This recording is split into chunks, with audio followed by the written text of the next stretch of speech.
Charlotte Pertuis, donc j'ai rejoint l'association il y a 5 ans, maintenant. Donc je suis chargée d'emploi au sein du département pôle attractivité de la DRHE, donc c'est la direction des relations humaines et de l'engagement.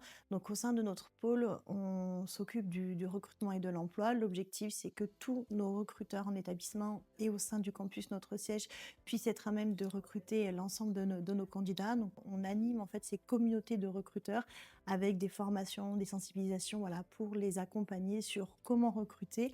Moi, ma mission, c'est vraiment d'être en soutien des recruteurs sur un volet, voilà, process en fait organisationnel, d'avoir un process qui permet à tous de recruter dans les bonnes conditions et de pouvoir recruter le bon candidat et que le candidat se sente bien tout au long de son parcours.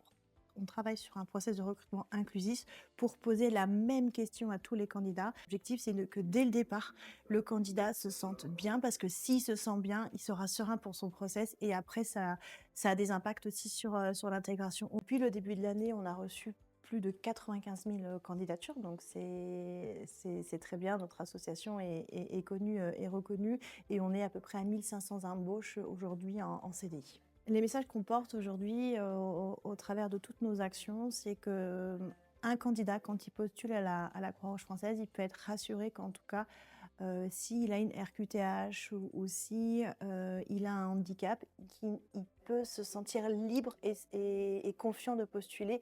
Il ne sera pas stigmatisé par cette situation. Voilà, le handicap, ça peut arriver à tout le monde à un moment donné dans la vie.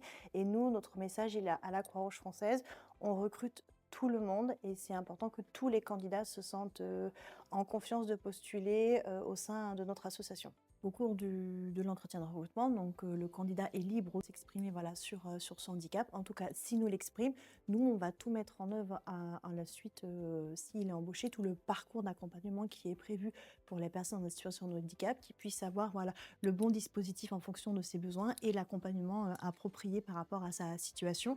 Et on est tous conscients, voilà, qu'on est sur une situation à l'instant T. Peut-être que sa situation, elle va évoluer ou pas, mais en tout cas, qu'il puisse avoir toutes les informations et les interlocuteurs à disposition pour pouvoir s'exprimer librement et avoir un soutien tout au long de son parcours professionnel au sein de l'association.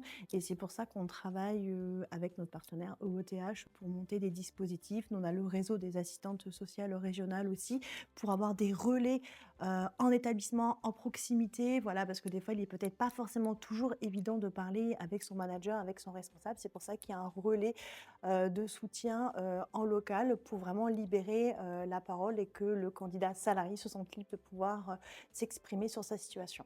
N'hésitez pas à pousser les portes de la Croix-Rouge française, à rejoindre un réseau de presque 80 000 bénévoles, 17 000 salariés sur la France et les territoires d'outre-mer.